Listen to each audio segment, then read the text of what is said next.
Chika Minute na po mga kapuso at ang maghahatid sa showbiz happenings ngayong gabi. Walang iba kundi ang gaganap bilang si Sangre Flamara sa Encantadia Chronicles Sangre na si Faith Da Silva. Faith!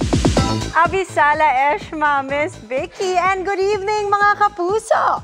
Nakisaya, nakisayaw at naki-food trip ang ilang kapuso stars sa Parao Regatta Festival sa Iloilo at sa Bulad Festival sa General Santos City. Narito ang report ni Kim Salinas ng GMA Regional TV.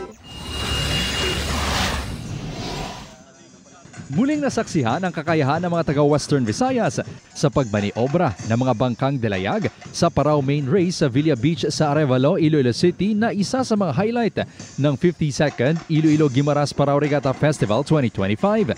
44 na makukulay na mga parao ang nagkarerahan sa 30 kilometrong baybayin mula sa Arevalo papunta sa bayan ng Oton at pabalik sa Iloilo Strait. Naging atraksyon din ang Parao Lechon Contest na libre pang ipinatikim sa mga bisita. Tapos marami nga dito ang pinaka-the best. At nasilayan din ang makulay na performances ng 5 grupo na kalahok sa Sinamba sa Regatta 2025. Siyempre, hindi rin nagpahuli ang Kapuso Stars na bumisita sa City of Love. Sina Binibining Marikit Stars Herlin Budol at Kevin Dasom, game na nagsuot ng Sinamba headdress. One of the highlight events of the Parao Regatta Festival is the Sinamba sa Regatta. Sayawan ito kaya siyempre hindi kami magpapahuli dyan. At sumayaw din ng ilang steps sa Sinamba dancers.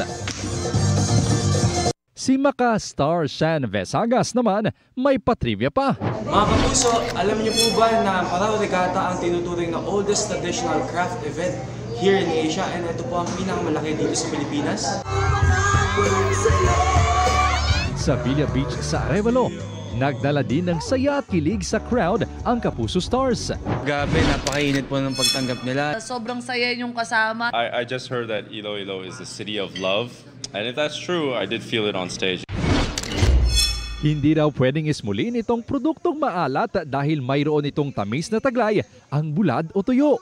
Ito ang bida sa 16th Bulad Festival ng Barangay Kalumpang, General Santos City. Iba't ibang aktibidad ang isinagawa tulad ng mass dance competition.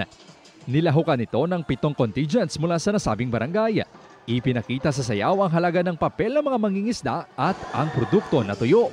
5 rin ng mga cook mula sa Bulad Vendors Association ang naglaban-laban sa paggawa ng mga natatanging bulad dishes sa Bulad Cooking Contest. Mahigit 40 ng mga purok ang sumali sa sugbahan sa dalan na kadalasan sa iniihaw mga preskong isda na kuha ng mga mangingisda sa lugar. Mas naging espesyal pa ito nang manguna sa pagtikim sa mga inihaw na isda sila Kapuso Stars Paul Salas at Luke Conde. Isa pa rin sa trademark ng festival ngayon, kaya sobrang sarap. Tsaka talaga nagkamay na kami dito. Masarap. Lalo na yung fish. Sabi nila, hindi daw marinated yung fish pero sobrang malasa.